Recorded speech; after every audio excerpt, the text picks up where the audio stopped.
Please be seated. I remember an Ash Wednesday some years ago when I was placing ashes on foreheads and reciting the words, "Remember that you are dust, and to dust you shall return." I remember thinking to myself how sad those words seemed, and thinking about how quickly life seems to pass, how fragile and limited we are, how we will one day be parted from each other and return to the earth. It was a tender moment for me and sad. But this Ash Wednesday, I was inspired by something I read to think of these words differently, not in sadness, but in awe. For the dust is really, I felt, the elements of the earth, the carbon and the nitrogen, the oxygen and the hydrogen, the molecules that combine and form sugars and proteins and fats, and the cells of the muscles and the brains and the lungs, and the tissues themselves, the eyes, the heart, the bones, and those that combine to become systems, digestive, neurologic, musculoskeletal, the mental and the physical, the body. The dust is this body. And those elements, where did they come from? They come from the stuff of the early universe. They come from the stuff of the ancient earth, from the rocks and water and the great heat and pressure and the air. From them emerged these molecules that became later bound together to become, perhaps at first we think, small organelles. And those organelles became organized again in membranes to become cells. And those cells later became single-cell animals. And there emerged bacteria and plants upon the earth. Flowers, those wonderful flowers we see. They first, struggled in a kind of randomness in terms of their reproduction. There wasn't many flowers for thousands and hundreds of thousands of years on the earth. Most of it was more like greens and browns. Conifers were the major tree until the Cretaceous era. And there are theories about why this happened, but at that point, the flowers began to carpet the earth in their colors. But no eye could see their beauty then. But the beauty existed. And later that beauty was recognized by those who would eat the flowers or their leaves, or those who would suck its nectar, or those who would drink the dew from the leaves.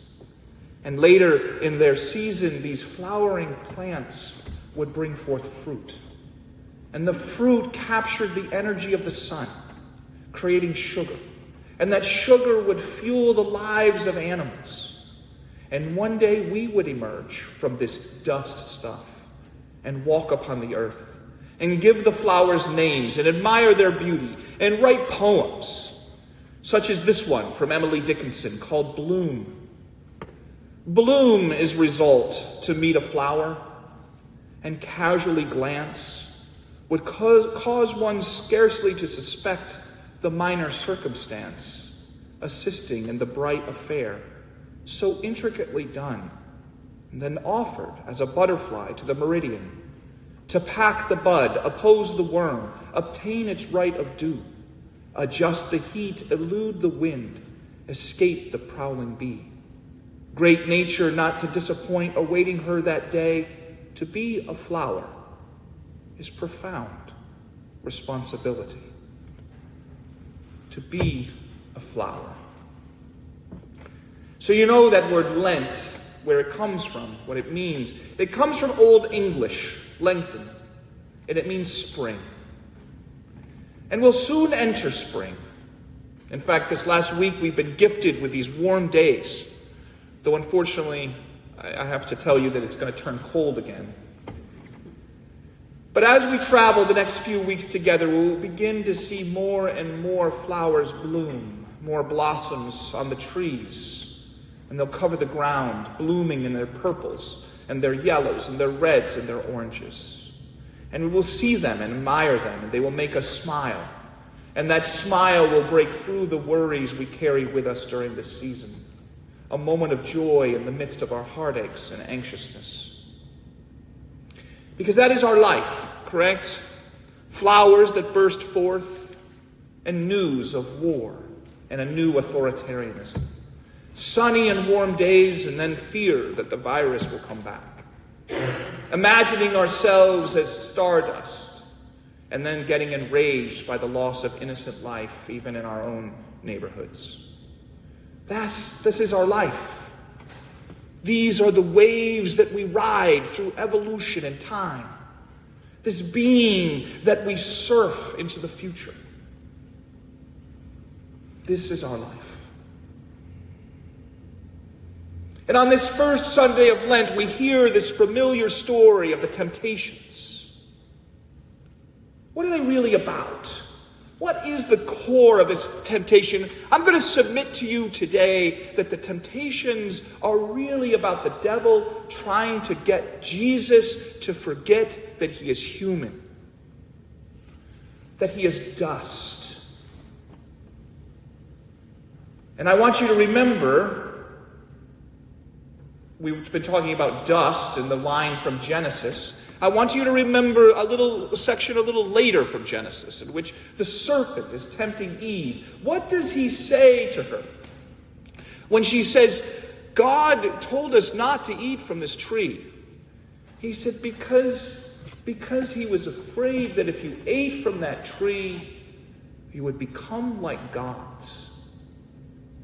He tempts her to become more than human. This desire to escape the limits of this dust. This desire to overcome our pain by seizing power, to forget our limits, and to think that God will save us through miracle. So let's remember the first temptation. The temptation, I would put it like this, the temptation to see our physical hunger as all that matters. And if we could just satisfy that physicalness of our bodies, we will be fine. But you know this, right? Even if we had bread all the time, that wouldn't satisfy us. That's the meaning of the quotation that Jesus mentions. Of course we need to eat. But being well-fed will be nothing if there are hungry people isolated and alone in our neighborhoods. I mean, let's face it, we can enjoy delicacies on demand. We can practically speak, and poof, there is sushi from Japan, smoked meats, tomatoes in any season, flowers really at any time of year. But this doesn't satisfy us. Our hunger for peace, our longing for community, our desire for justice, our desire for safety. Or how about that second temptation? To become a Caesar, to rule a great empire. Really, Jesus, by rejecting Satan here, rejecting the devil here, criticizes this whole idea of the Caesar, of the empire. And in fact, the devil admits that he has been given authority over all these nations, over all these empires. It's he who, in the great words of Mick Jagger, rode a tank in Hitler's rank. You can substitute another name in there if you want. It is he who deludes leaders and makes them drunk with power so that they might send their citizens to kill and die. Jesus knows this. This Caesar power is another power like the first, which simply distracts us from the fact that we are dust, from the suffering of the world and of life. No amount of power will ultimately protect us from the calamities and uncertainties and failures and terrors of life. And how about the third temptation? This idea that we can ignore all limits, of thinking that we'll be able to control any danger, that we can prepare for any uncertainty, that we can ensure ourselves against any harm. Go ahead, he says to Jesus, Throw yourself off this height because you believe that God is a miraculous God, right? And his angels will come and catch you and you will fly. As if that's what faith was, right? As if faith in God is only faith in a magic man who could bend the laws of creation. If faith were simply this blind hope that God can make any danger vanish, or kind of wish that God will perform miracles on my behalf whenever I want.